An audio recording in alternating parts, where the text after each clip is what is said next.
Graça e paz, um bom dia a todos. Nosso devocional diário não para. Hoje, no Novo Testamento, nós estaremos falando sobre Gálatas, capítulo 3, e no Antigo Testamento, se você está acompanhando nossas proposições de leitura, estamos entrando no livro de Juízes, capítulos 1 ao capítulo 4, e ao final do ano você estará lendo toda a palavra de Deus, apenas aproveitando de segunda até sexta-feira. O capítulo 3 de Gálatas é espetacular. Cada versículo importa, mas o nosso tempo não é tão grande. Então eu falo para você ler a palavra de Deus até antes de ouvir os devocionais e depois você mesmo pode pedir a Deus orientação. Está vindo, por isso leia, pergunte, você pode estar compartilhando, curtindo, não deixe de fazer essa prática que o YouTube requer para que este possa chegar a mais pessoas. E eu quero desde já pedir que você possa também, através do link, estar adquirindo o livro Gálatas Como Você Nunca Leu, onde você vai ter uma visão geral e mais aprofundada do que o livro de Gálatas diz para nós, de uma maneira narrativa. Você vai vivenciar o que Paulo vivenciou. O livro de Gálatas está muito ligado ao livro de Atos dos Apóstolos, a vida de Paulo, e você vai ver a vida de Paulo, vai sentir os diálogos dele ali, vai ser especial você está adquirindo esse livro para você entender cada vez mais o livro de Gálatas. O link vai estar na descrição do vídeo. Paulo está ou continua perplexo. Ele diz: ó Gálatas insensatos, quem vos fascinou a vós outros, ante cujos olhos foi Jesus Cristo exposto como crucificado?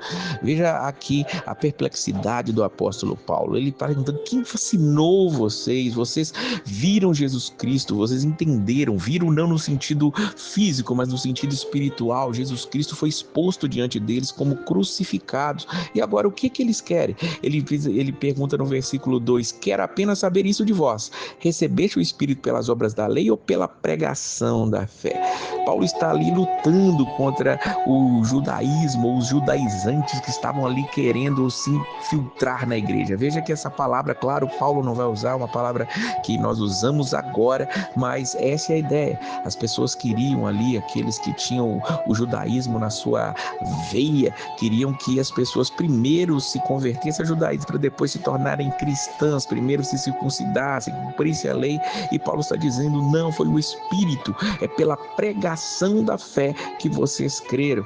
E aí ele pergunta: sois assim tão insensatos que, tendo começado no Espírito, estejais agora vos aperfeiçoando na carne? Olha a pergunta de Paulo: vocês começaram no Espírito, estão indo para a carne. Começaram pela graça, estão indo para a lei. Vocês não estão entendendo bem o que o Evangelho diz de verdade. E claro, como aquelas pessoas estavam querendo ali descambar de volta ao judaísmo, Paulo vai chamar ali como testemunha, como uma ilustração, o pai do judaísmo, Abraão, o primeiro que foi chamado por Deus para aquela grande nação. E aí ele diz no versículo 6: Abraão creu em Deus e isso lhe foi imputado por justiça. Sabei, pois, que os da fé é que são filhos de Abraão. Está dizendo: você não precisa se circuncidar ou cumprir a lei para se tornar filho de Abraão. Por quê? Porque você é filho de Abraão pela fé. E por que isso, Paulo? Porque o próprio Abraão, ele creu em Deus e por isso lhe foi imputado por justiça. Você quer ser justificado como Abraão? É somente crer em Deus. É pela fé que aconteceu isso com Abraão. E ele vai explicar aqui claramente que Abraão, ele foi ali abençoado por Deus e através dele as outras famílias da terra também seriam abençoadas. Isso já prefigurava que os gentios entrariam nessa família. Olha o versículo 8. Tendo a escritura previsto que Deus justificaria pela fé os gentios, pré-anunciou o evangelho a Abraão: em ti serão abençoados todos os povos. Ele não diz: a ti serão abençoados os seus descendentes apenas. Não. Ele está dizendo que todos os povos seriam abençoados através da vida de Abraão. Isso já é pré-anunciando que todos, pela fé, poderiam entrar ali na família de Deus através ali da sua fé, como a fé de Abraão. Veja que o versículo 13 vai falar que Cristo nos resgatou da maldição da lei, fazendo-se ele próprio maldição em nosso lugar, porque está escrito: maldito todo aquele que for pendurado em madeiro, para que a bênção de Abraão chegasse aos gentios em Jesus Cristo, a fim de que recebêssemos pela fé o Espírito prometido. Ele está dizendo: Cristo nos resgatou da maldição da lei. A lei, ela não poderia nos salvar, e Cristo, ele morreu em nosso lugar, ele cumpriu a lei em nosso lugar. Então, todo aquele que é pendurado no madeiro é maldito, conforme diz um dos versículos lá da Torá, e Jesus foi pendurado no madeiro, se fazendo maldição por nós. E aí Paulo vai argumentar ainda mais abaixo que as promessas que foram feitas a Abraão e ao seu descendente, não diz e aos descendentes no plural, como se falando de muitos, porém como de um só, e ao teu descendente, e ele vai explicar quem é, que é Cristo. É incrível como Paulo, ele está argumentando ali com aqueles irmãos, argumentando com eles através do que eles entendiam, através ali da lei, através da história de Abraão. E ele usa aqui a semântica, ele fala aqui de plural, ele fala aqui de singular e diz que é o descendente, não os descendentes que seriam ali uma bênção, não. Ele está falando do descendente no singular, e esse descendente não é apenas Isaac, não é Jacó, não são os filhos de Jacó. Esse descendente é Cristo, que veio milhares de anos depois, mas ele já estava pré-anunciado ali através da palavra de Deus a Abraão. E ele vai explicar sobre a questão da lei. Sim, a lei, ela foi uma bênção em algum momento, somente nos serviu como um aio. Veja o versículo 24: a lei nos serviu de aio para nos conduzir a Cristo, a fim de que fôssemos justificados por fé, mas tendo vindo a fé, já não permanecemos subordinados ao aio.